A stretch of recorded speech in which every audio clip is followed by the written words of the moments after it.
All right, let's get into what has to be one of the most brilliant and emotionally complex breakup poems ever written, John Donne's A Valediction of Weeping. And trust me, this is way more than just a simple goodbye. It's this incredible, almost scientific deep dive into what happens to love when two people have to separate. We're going to go through this thing line by line and really unpack the wild metaphors he's using. So, first things first, the title pretty much gives the whole game away. A valediction is just a fancy word for saying farewell. And Donne, well, he was a master of this. He wrote a few poems with this kind of title, and each one looks at saying goodbye from a totally different angle. This one, as you can guess, is all about the weeping. And the poem just drops us right into this incredibly intimate, super vulnerable moment. The speaker's there with his beloved, literally about to walk out the door. And what's the first thing he does? He weeps. Right in front of her. He wants her to see it, to be the witness to his pain before he goes. It really sets the whole scene. Okay, now this is where the genius of Donne really starts to shine. He doesn't just say, hey, I'm sad. Nope. He builds this amazing, extended metaphor. It's called a conceit, to argue about what his tears actually are. He's about to take a simple, worthless teardrop and turn it into something incredibly precious. And boom, here it is, the first big idea. He says that as he's crying, her face is reflected in every single one of his tears. And that reflection, he says, is like a king's stamp on a blank piece of metal. It turns the metal into a coin. So her image, her face, is literally what gives his tears any value. And get this, he uses coins as a verb, an action. She is actively making his tears valuable. It's not just a passive thing. It's an act of creation, a mintage, he calls it. Her presence transforms his sadness from just, salt water into this valuable currency of their love. So you see the difference, right? A normal tear is just salt water. It's nothing. But these tears, he says, are pregnant of thee. They are literally filled with her essence. They aren't just signs of sadness anymore. They're emblems of their entire relationship. They become something worth.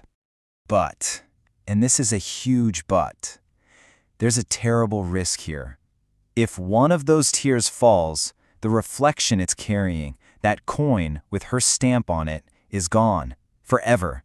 And he blows this idea up even bigger. When they are finally apart on diverse shores, their union is broken. They just stop existing as a we. They become nothing. It's such a fragile, heartbreaking image. Just when you think this metaphor can't possibly get any bigger or more ambitious, Donne completely raises the stakes in the second stanza. He goes from seeing a coin in his tear to seeing an entire world. He gives us this brilliant picture. Imagine a map maker, a workman, and he's got a blank globe in front of him, a round ball, which he calls nothing. And this map maker, using his charts and maps, his copies, can suddenly project all the continents onto that blank sphere. And just like that, he turns what was nothing into all, a whole world. You see the logic, right? You start with a void, a blank ball. Then comes the act of creation. And then a complete world.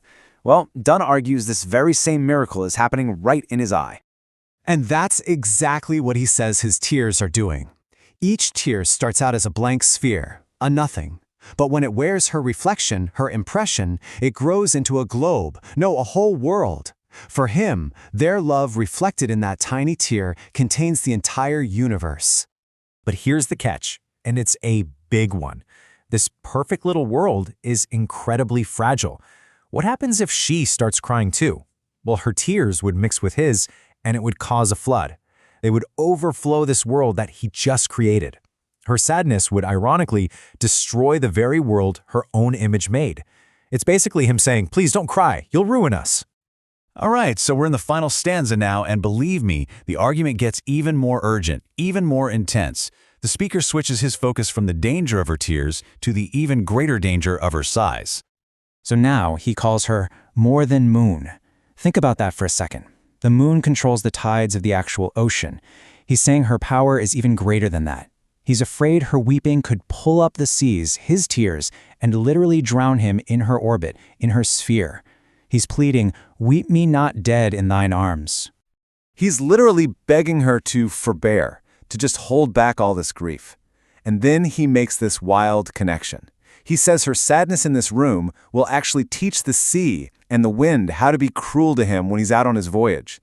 He's arguing her grief could become a real physical threat to his life. This leads him to his final and honestly most shocking point. He's built this whole case that weeping is dangerous. But now he's going to say that sighing is even worse. I mean, a sigh seems so harmless, right? How in the world can a simple sigh be cruel? And here's the final twist, and it is a stunner. He says their souls are so connected that they sigh one another's breath. They literally share the same life force. And the effect of that is terrifying. Every time one of them sighs, it doesn't just show sadness, it actually steals life away from the other person. So the one who sighs the most isn't the most loving, they're the cruelest, because they are speeding up the other's death. So let's just recap what he's done here. He uses these three incredible escalating ideas to convince her not to mourn so much. First, tears are coins. Then, tears are worlds.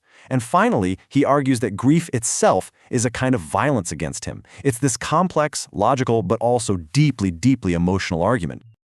And that's the question the poem kind of leaves us with, isn't it? It's just as powerful today as it was 400 years ago. In a relationship, when does trying to show your love through grief actually start to do more harm than good? Donne's poem makes us really think about that thin, blurry line where grief can turn into its own kind of destruction.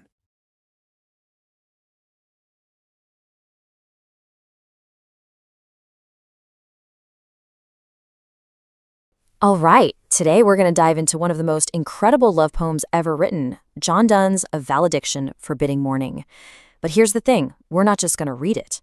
Oh no, we are going to decode it piece by piece as this masterful, persuasive argument. It's like a step-by-step case for a love so strong that distance, well, it just becomes meaningless. So how are we going to do this? Simple. We're going to follow the speaker's logic. We'll break down his case into these 5 key arguments you see here, tracing it from a surprisingly quiet start all the way to that famous, absolutely mind-bending conclusion. Let's get into it. So where does this grand argument begin? You'd probably expect some big, passionate declaration of love, right? But nope. Donne starts with something totally unexpected, a strange and beautiful image. The quiet, dignified death of a good man. He's setting a very specific scene here. He's saying their parting should be exactly like this death, so gentle, so private, that the people standing right there can't even agree on the exact moment it happens. It's a departure without drama. It's a transition, not a trauma. And here's his first instruction. Let us melt. Think about that word. It's gradual. It's fluid. The complete opposite of a sharp break. He's totally rejecting all that over-the-top drama of tear floods and sigh tempests. And why? Because, he says, showing all that public grief would be a profanation. It would cheapen their sacred joy by trying to explain it to the laity, the ordinary folks who just wouldn't get a love like theirs anyway. Okay, so now the argument gets bigger, like literally cosmic. The speaker is about to contrast their quiet, private love with the noisy chaos of the physical world and the silent, grand movements of the heavens. He kicks it off with earthquakes. Makes sense, right? They're loud, they're violent, they cause total panic. People obsess over them, trying to figure out what they did and what it all means. The speaker is essentially saying that is the model for a common, earthly love separation, a public spectacle filled with fear and confusion. And this is where he just brilliantly lands his point.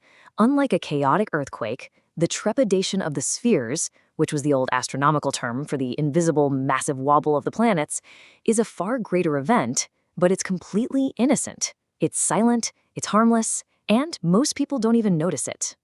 This, he argues, is what their love is like. Immense and powerful, but spiritually quiet and way above all that earthly drama. So he's established the cosmic scale of their love. Now he gets personal. He's about to directly attack the limitations of ordinary lovers, to really define what makes their bond so much better. He calls them dull sublunary lovers. Sublunary just means beneath the moon, basically stuck down here on Earth in the messy, mortal realm. Their love, he claims, is all about sense, the physical. Their entire connection is based on what they can see and touch. Take that away, and there's nothing left. But then he makes the pivot. Their love, he says, is different. It's so much refined. It's been purified of that need for the physical. Their connection is built on being interassured of the mind.